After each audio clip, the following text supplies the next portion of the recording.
Welcome back to my Fundamental Data Structure series. Today, we're going to talk about queues. A queue is a sequential data structure with predetermined insertion and deletion order.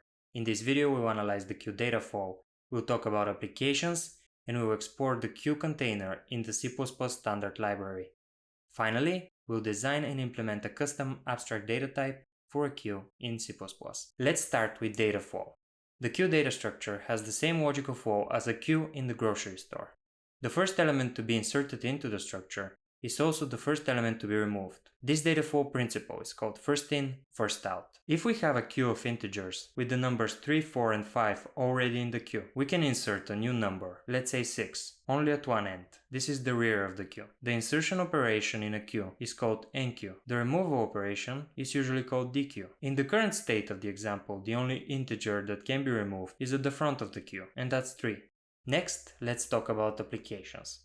Queues in the real world occur because of processing limitations. A queue in the grocery store happens because a cashier can only serve one customer at a time. If all customers rush the cashier at the same time, he'll be overwhelmed and he won't be able to serve them efficiently. The same logic is valid in computers. The processing capability of computers is limited. Therefore, queues are needed to execute processes and move data efficiently at a manageable rate. This is done at the operating system level by the process scheduler.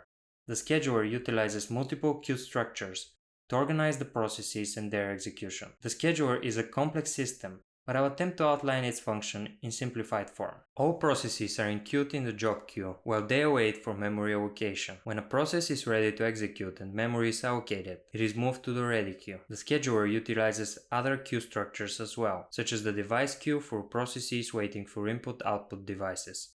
Let's now export queues in the standard library. The queue container in the C++ standard library is only an interface for any other container. It abstracts away most of its methods, leaving only insertion at the back and removal at the front. To use the queue, you have to include it. You can then create a new queue.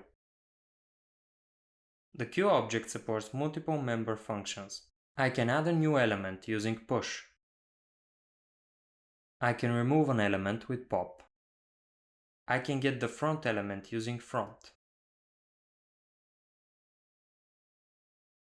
I can retrieve the number of elements in the queue using size. I can check if the queue is empty using empty.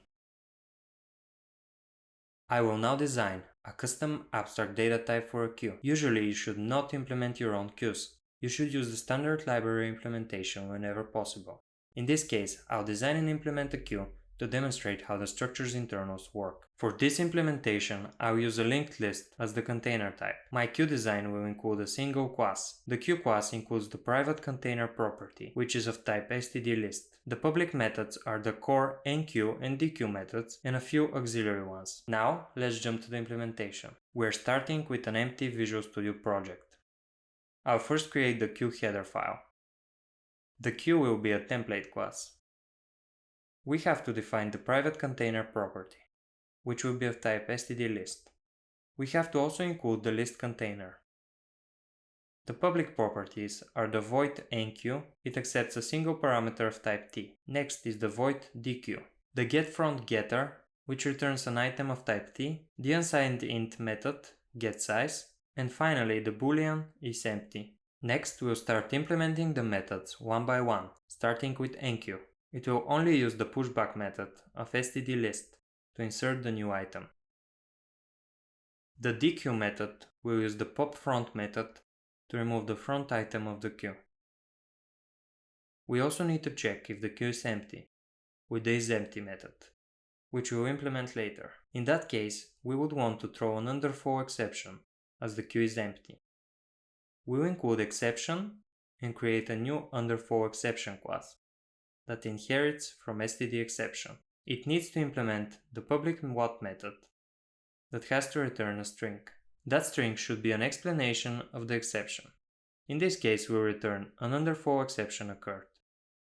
We can now throw the underflow exception if the queue is empty. This completes the dequeue method. Next is the getFront method. It has return type t. It only has to return container front. The unsigned int getSize method will be similar. It only has to return container size. Finally, the isEmpty method should simply check if getSize equals 0. This completes the implementation. As you can see, as the queue is only an interface to another container type, it's very easy to implement. If you want to export the complete implementation, there's a GitHub link in the description. I've also linked a couple of helpful books on the topic. Stay tuned for the next video when we'll explore another fundamental data structure.